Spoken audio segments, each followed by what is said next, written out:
Hello, my name is Alexis Drew. I'm a chemical engineering major at Drexel University, and today I am going to be talking about the project that I've been working on for STAR Scholars Program. I'm working with the chemistry department under Dr. Haifeng Ji. So today I'm going to be talking about the TYP2 inhibitor and how we're planning on using it as a therapeutic treatment for cancer. So a little bit of background information about the TYP2 tumor, the TYP2 protein. It is a negative regulator of innate and adaptive immune response, and it's directly correlated with the sustainment and growth of tumor cells in a human host. So working with this, we will help to stunt the growth of tumors and pretty much by binding phosphoinositides, PIP2 and PIP3, with this TYP2 protein, it helps polarize leukocytes, which are white blood cells. By doing this, we're going to be using fragment-based drug discovery. So some methods that we use to go along with this, we're combining ligands in quadrants. So these ligands are broken up molecules, really, really tiny. The reason why we combine them in quadrants instead of as whole entire molecules is because we want to make sure that the molecular weight is underneath 500 AMU, which is atomic mass units. We would also dock them or dock the calculations of the enamine ligand library. So we would pretty much go online and get these ligand libraries from chemical laboratory websites and convert them into SDF files and PDBQT files to convert them over to SMILES files and use these to be able to pull up a simulation on a computer monitor and link them through Marvin Sketch.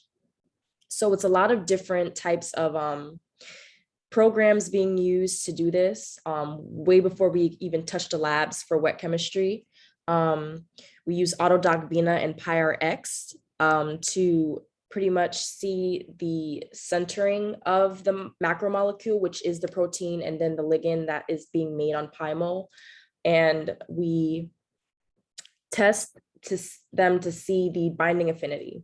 And once we get the binding affinity, we later on take this over to Swiss ADME, and we take the SMILES file and put that through to convert it over to see the solubility and log P of each of these ligands. So if they have a high binding affinity, which is anything below -11, so -11.2, -12, anything that's in that range or anything lower is seen as a good binding ligand for the macromolecule, which is a TYP2 protein.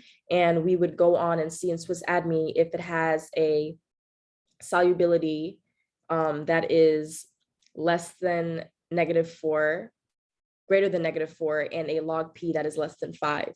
And we saw in our results that a lot of these didn't have all factors. So I put a few of the molecules and ligands on here. This large mesh-like cloud, that is the TYP2 cell protein. And these little small lines or stick-like colored figures you see inside it within are the ligands that were made on Marvin Sketch and then converted onto PyMol. So this is the half-2 quadrant 2 combined with a ligand 78. So this had a binding affinity of -9.9. This one is the half-2 quadrant 2 and ligand 68, -9.5. This one's the half-2 quadrant 2 ligand 5, which is -10.7. And the highest binding affinity was half-2 quadrant 2 and ligand 39, -11.7. We did find that none of these met the requirements for solubility or log P.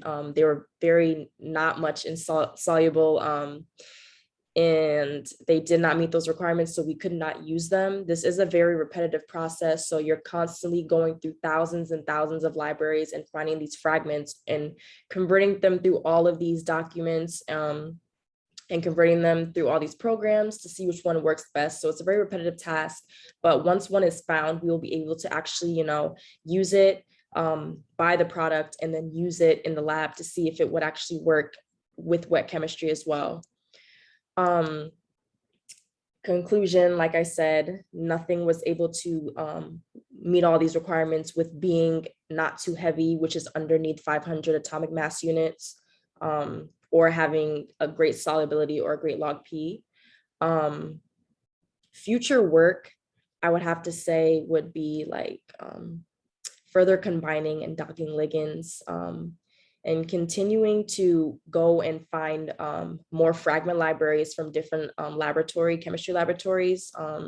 I feel like the more we have, the better. Right now, we currently have a little bit over 3 million fragments from fragment libraries downloaded, but it's not nearly enough to adhere to what we're trying to do.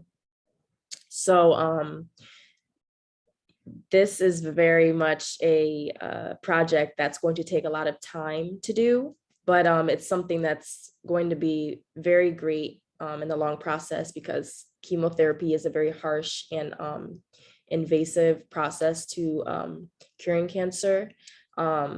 And it does destroy a lot of good and bad cells. So, with this approach, it's a lot less invasive, and the cavity of the TIP2 cell is hydrophobic. So that's why it's able to polarize the leukocytes. But other than that, I want to make a couple acknowledgements to Roxanne Lavelle, my advisor for STAR Scholars, Jerica Wilson, who was the grad student that I worked underneath, Dr. Haifeng Ji, which is the professor that I worked underneath, all of the chemistry department for allowing me to use their labs and their monitors and stuff as such, and all the STAR coordinators and funders for allowing me to have this opportunity, and Drexel Laboratories, of course, because this is the college that I go to. So with that being said, thank you once again. My name is Alexis Drew, and I really appreciate this opportunity, and thank you for listening to my presentation.